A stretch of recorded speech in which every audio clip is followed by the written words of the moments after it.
미국과 관세 전쟁을 벌이고 있는 중국이 희토류 수출을 금지시키고 보잉기 인수를 중단하고 나섰습니다. 연방 개인소득세 세금 보고가 15일 마감됨에 따라 국세청의 대규모 감원이 본격 시작되고 있습니다. 트럼프 행정부는 불법 체류자와 합법 신분자들이 섞여 있는 혼합 이민 가구들도 저소득층을 위한 공공주택 등 공적부조를 이용할 수 없도록 하는 방안을 시행하려 하고 있는 것으로 보도됐습니다. 트럼프 행정부가 메디케이드 수혜 자격 심사를 대폭 강화하는 정책을 추진하고 있습니다. 트럼프 행정부가 DEI 정책과 반유태계 등의 대학가 실태를 조사하라는 지시를 거부한 대학들의 연방 연구기금을 중단하고 나섰습니다. 시청자 여러분 안녕하십니까? 워싱턴 뉴스 투데이입니다. 미국과 관세 전쟁을 벌이고 있는 중국이 희토류 수출을 금지시키고 보잉기 인수를 중단시키는 조치를 취하고 나섰습니다. 시진핑 중국 국가주석은 90%를 공급하고 있는 스마트폰, 전기차 배터리, 항공기, 미사일에 쓰이는 희토류 수출을 금지시키고 보잉기 인수는 중단시키는 등 트럼프 미국 대통령을 찌르기 시작했다는 분석이 나오고 있습니다. 한면택 기자가 보도합니다. 지구촌의 두 거인 도널드 트럼프 대통령과 시진핑 중국 국가주석이 자신의 날카로운 칼날로 상대의 가장 약한 곳을 찌르려는 태세를 보이고 있어 관세 무역 전쟁이 자원 경제 전면전으로 치닫지는 않을까 긴장이 고조되고 있습니다. 트럼프 대통령이 중국산에 대한 관세율을 145%까지 높이자 시진핑 국가주석은 125%로 맞받아치는 데 그치지 않고 중국만의 핵심 무기를 꺼내들었습니다. 중국은 전 세계 수출의 90%나 담당하고 있는 희토류의 수출을 통제하고 나섰는데 미국에는 사실상 전면 금지시키는 조치를 취했습니다. 중국은 15개 미국의 국방, 항공, 우주 관련 회사들을 블랙리스트에 올려 희토류를 비롯한 중국산 희귀광물들을 사가지 못하도록 금지시켰습니다. 중국이 90%나 공급하고 있는 희토류는 스마트폰, 전기차 배터리, 항공기, 미사일에 이르기까지 핵심 제품에 반드시 필요한 7대 희귀광물 중에 매우 널리 쓰이고 있습니다. 중국의 희토류 수출 통제는 즉각 미국산 스마트폰과 전기차 배터리, 항공기 제작 생산에 치명타를 가는 것은 물론 미사일 등 군사작전에도 심각한 차질을 빚게 할 것으로 우려되고 있습니다. 중국 정부는 이와 함께 미국의 보잉사로부터 항공기를 인수하지 말라는 지시를 중국 항공사들에게 내렸다고 블룸버그 통신이 보도했습니다. 이에 따라 에어차이나, 남방항공 등 중국 항공사들이 인수할 예정이던 보잉 737 맥스기의 인도가 중지됐습니다. 보잉은 올 1분기에 보잉 737 105대를 중심으로 130대를 각국에 인도했는데 큰 고객 중에 한 곳인 중국에 대한 항공기 인도를 할 수 없게 돼 상당한 차질을 겪게 된 것으로 보입니다. 보잉의 주가는 즉각 3% 이상 급락해 경제적 타격을 입기 시작했습니다. 미국과 중국은 지구촌의 두 슈퍼파워로 상호 중대한 교역 파트너들이고 한국 등 주변국들에게도 막대한 여파를 미치고 있어 관세 무역 전쟁이 자원 경제 전면전으로 확산되면 전 세계 경제에 치명타를 입히고 대불경기에 추락시킬 것으로 우려되고 있습니다.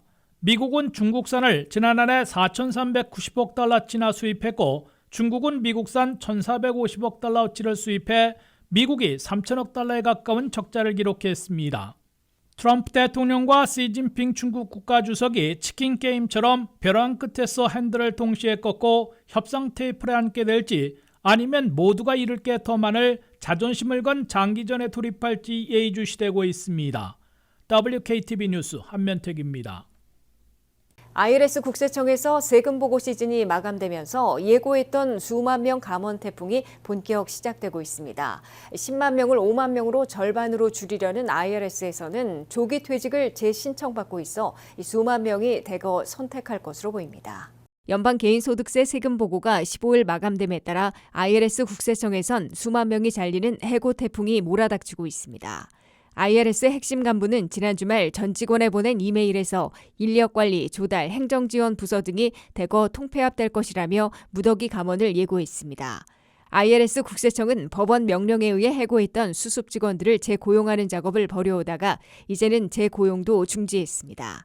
IRS는 1라운드 해고에서 1년이 안 된 수습 직원 6,600명이나 해고했고 정직원 4,000명이 조기 퇴직을 신청한 바 있습니다. IRS는 연기된 재난지구 13개 주를 제외한 세금 보고가 마감됨에 따라 절반이나 감원한다는 방침이 이행되는 시점을 맞고 있는 것으로 각오하고 있습니다. 이에 IRS 직원들은 해고되기보다는 스스로 퇴직을 선택하는 조기 퇴직을 많이 선택할 것으로 보입니다. IRS 직원들은 조기 퇴직으로 1차에서 4,000명에 그쳤다가 최근 2차에선 19,000명이 신청했고 국토안보부와의 납세자 정보 공유에 반대했던 국세청장 대행도 조기 퇴직을 선택해 오는 28일 퇴직합니다. IRS 직원들에게는 4월 21일까지 2차 조기 퇴직을 결정받게 돼 조기 퇴직자들이 더 늘어날 것으로 예상되고 있습니다. IRS가 바이든 시절과는 정반대로 절반으로 감축되면서 주로 탈루 추적 부서에서 많이 감원됩니다. 바이든 민주당은 IRS의 예산을 10년간 800억 달러나 급증시켜 부유층과 대기업에 대한 탈루 추적을 획기적으로 강화해 한 해 수천억 달러씩 걷어들여 왔습니다. 이에 트럼프 공화당은 정반대로 800억 달러 증액을 무효화시키는 것은 물론 IRS 인원을 10만 명에서 5만 명으로 반감시키려 하고 있습니다. 반면 제때에 세금을 내지 않아온 납세자들로부터 수천억 달러씩 추가 징수해온 성과가 2, 3년 만에 없어지게 됐습니다. 또한 IRS의 대민 서비스가 상당히 악화될 것으로 우려되고 있습니다. 머스크의 도우지는 전체 직원을 절반씩으로 대폭 감축할 연방기관들로 IRS와 사회보장국을 꼽아왔습니다. 이에 따라 내년 세금 보고 시즌에는 IRS 인원이 5만 명으로 줄어들고 사회보장국은 6만 명에서 3만 명으로 반감될 것으로 예고되고 있습니다. 트럼프 행정부가 불법 체류자와 합법 신분자들이 함께 살고 있는 혼합 이민 가구에 대해서도 주로 저소득층이 이용하는 공공주택 등 공적 부조를 이용할 수 없도록 할 방침인 것으로 보도됐습니다. 혼합 이민 가구는 470만 가구이며 현재 공공주택에 살고 있는 혼합 가구는 2만 4천 가구로 나타나 앞으로 퇴거 조치를 받게 될 것이란 예고가 나오고 있습니다. 한면태 기자가 보도합니다. 연방기관들의 모든 데이터들을 총동원해 불법 체류자 추방 작전을 벌이고 있는 트럼프 행정부가 또 한 번 특단의 조치를 들고 나왔습니다. 이번에는 국토안보부와 주택도시개발부가 정부 데이터를 공유하고 이른바 혼합이민 가구의 공공주택 혜택을 금지 박탈하려는 작업을 벌이고 있습니다.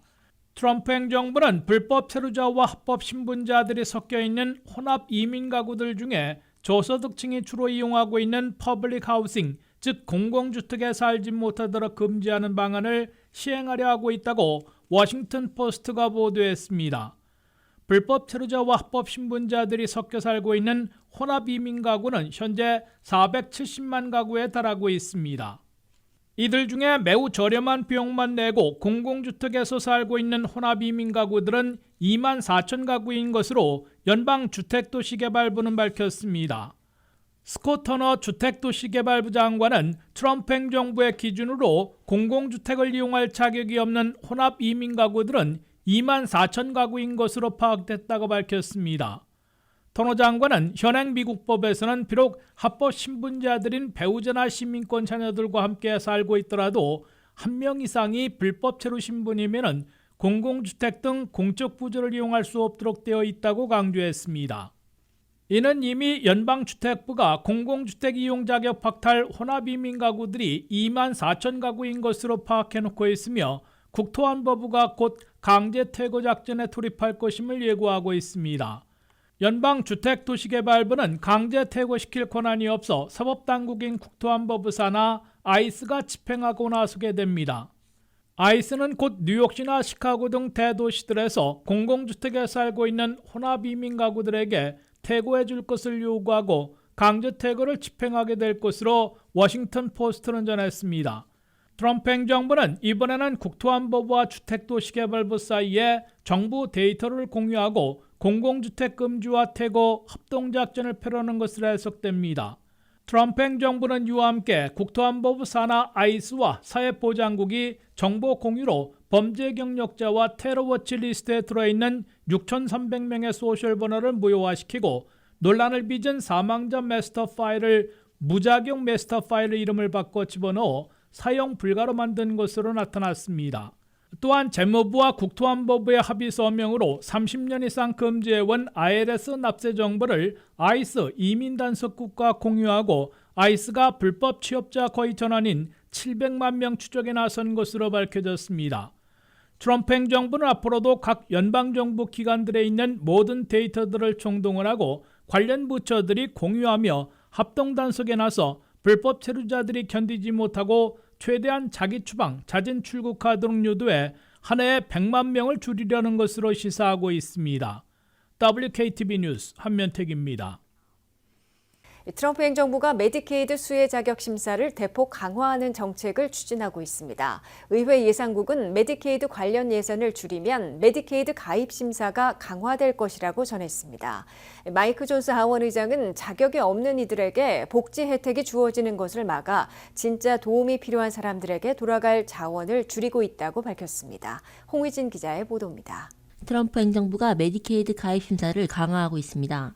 5월 초부터 메디케이드 프로그램에 대한 대규모 예산 삭감을 포함한 법안 심의에 착수할 예정입니다.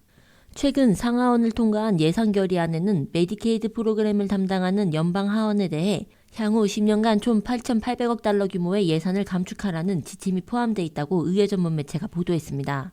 이에 의회 예산국은 해당 목표는 메디케이드 예산을 대폭 줄이고 수혜 자격 요건을 엄격히 적용하지 않는 한 달성하기 어렵다고 분석했습니다. 마이크 존스 하원 의장은 정부는 자격이 없는 이들이 복지 혜택을 받는 일을 막아야 한다며 불필요한 지출이 진짜로 도움이 필요한 사람들에게 돌아갈 자원을 줄이고 있다고 말했습니다. 트럼프 대통령은 복지 시스템의 낭비와 부정을 차단하면 기존의 혜택을 유지할 수 있다는 입장을 밝혀왔지만 전문가들은 수혜 기준 강화와 지원 범위 축소가 불가피하다는 관측을 내놓고 있습니다. 이에 따라 일정 시간 이상 근로하거나 직업교육에 참여하는 등의 활동을 수혜 조건으로 추가하는 근로요건 도입 가능성도 제기되고 있습니다.